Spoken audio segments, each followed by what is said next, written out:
everyone, welcome to another episode of Spill the Tea with Tommy D. So we are going to continue the series of teas by the company Hackberry Tea. So last week we did the mango black tea, we did it iced. We're going to go back to hot teas this week, and just remember the rules for iced tea. You can make any tea iced as long as you just double the concentrate and all that good stuff. Check out the other video. So this week we are going to do a gunpowder green tea.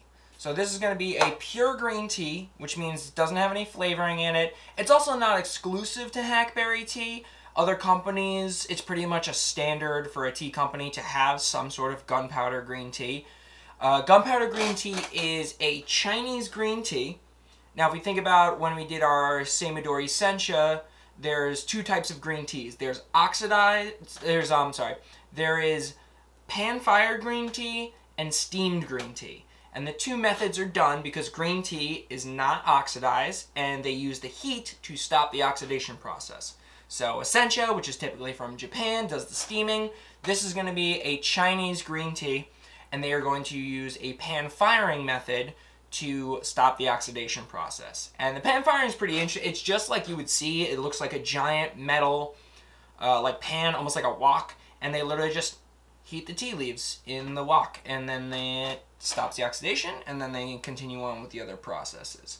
So the cool thing about gunpowder green tea is typically a Chinese green tea is going to have a little bit less caffeine than the Sencha, but this one actually is going to have a little bit more caffeine than your typical Chinese green tea. Now, the gunpowder, the reason why they call it gunpowder green tea is because the tea leaves themselves are rolled up into very tiny little pellets, very similar to how gunpowder looks. I'm guessing I've never seen gunpowder before, but I was curious on why they call it that. I'm dropping tea leaves everywhere. I'm really spilling the tea today.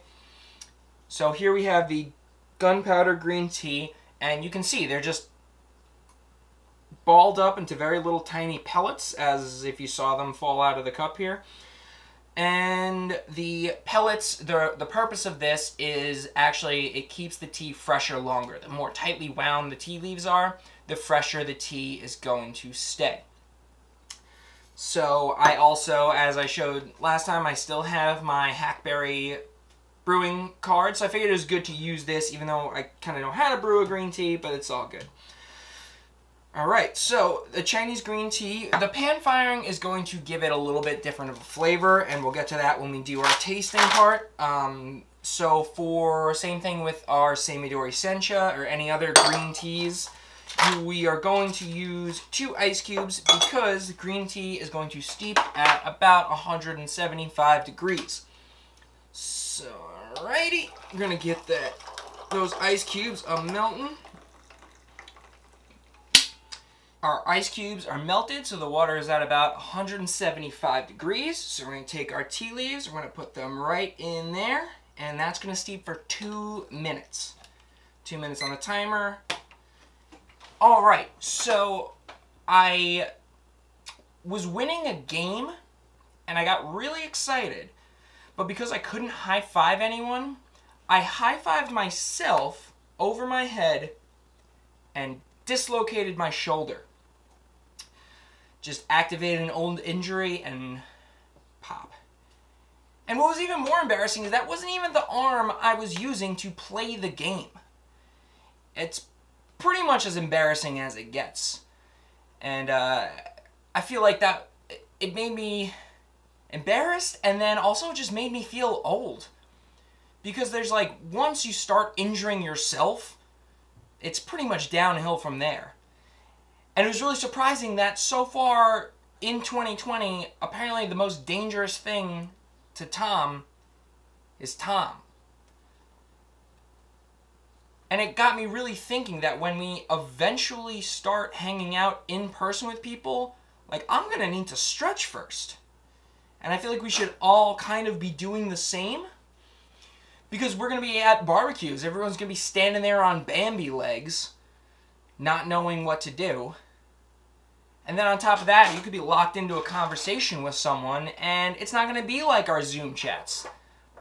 because you can't mute someone if they're being annoying. So I think it's going to be interesting. I'm going to be like a dog running around, excited to see all his friends, and I'm probably going to hurt myself again.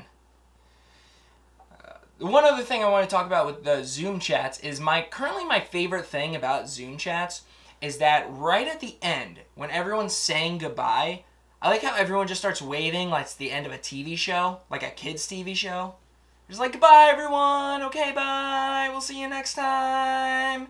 And then they're just going to keep waving until eventually the host stops the chat. I think it's hilarious. It's my favorite thing. That's the only thing I'm going to miss about Zoom chats. Alright. Tea is brewed. Drip, drip, drip, spill the tea. And there. Wow. It's amazing how you can see it really open up after this. And I made a total mess, which is pretty much on par. Let's taste this Gunpowder Green Tea. We're going to take a look at this before we taste it. Very, very different color from the Samadori Sencha. Remember, the Sencha had almost like this neon green. Very bright, bright green. The Gunpowder Green Tea, because of the pan firing, it has much more of like a burnt yellow, kind of like a tinted yellow, almost a little brownish to it as well. Very interesting color.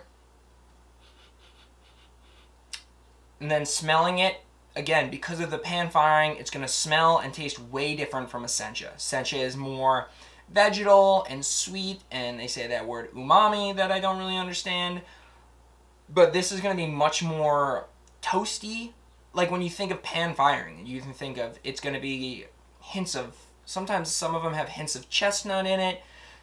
Let's try this one out. So we're going to smell it first, as always. I got definitely a little bit of sweetness from those green tea leaves, but right out the gate you can tell it's going to be a little more toasty and crisp almost. I don't know what that move was.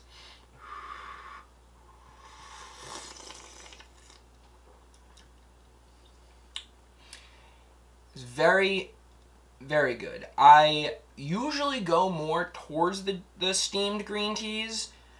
There is another Chinese green tea I will do eventually called Dragonwell, which is a much more chestnutty than this one, but we can smell and taste that very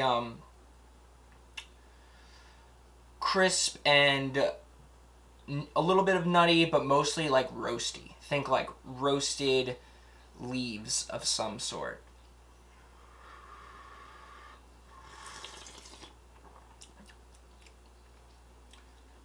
It's very tasty. I'd say this is a very good green tea to start with because it is a little bit more, when it comes to the body of the tea, it has a little bit more body than some other Chinese green teas. And it doesn't have that very specific taste that a Sencha would have. So if you're trying to get into green tea and you're not super sensitive to caffeine, I would definitely recommend a Gunpowder Green Tea, which, like I said, if you're watching this episode, grab it from Hackberry Tea, because I'm tasting it right now and I can tell you it's good. If you see other gunpowder greens out there, you're more than welcome to try those as well. Alright. So now let's take a look at these leaves. You can really see how much the leaves have opened up from those tiny little pellets. And it's pretty impressive. They're still a little bunched up, and after that second infusion, they'd probably be even more stretched out. And they still smell pretty similar to before we brewed it. Like, I have some unbrewed here. A little bit more roasty smelling. This one is going to have a little bit more after it's brewed. A little bit more on the green tea scent. And other than that, I think if you haven't tried any Chinese green teas yet, some pan-fired green teas, I highly recommend them. And again, you can look into other ones without a higher caffeine level. But if you're a coffee drinker, you're not going to have to worry about the caffeine content. Alright, So I think that's going to pretty much conclude this second tea from Hackberry Tea. Before I finish up, I just want to let everyone know that I did do 2 teaspoons in this because of the 12-ounce mug. I kind of forgot to mention that. I just kind of did it, instinctively did it. But again, if you follow their brew guide, it was 1 teaspoon per 8 ounces. I did about 2 teaspoons, and that is that's pretty much it. Hackberry tea number 2 in the books. Again, a gunpowder green tea. Very tasty, and I'm just going to wave goodbye like we're on a Zoom check because that's how everyone does it now. Goodbye, everyone. We'll see you next time. Hooray. Okay, bye.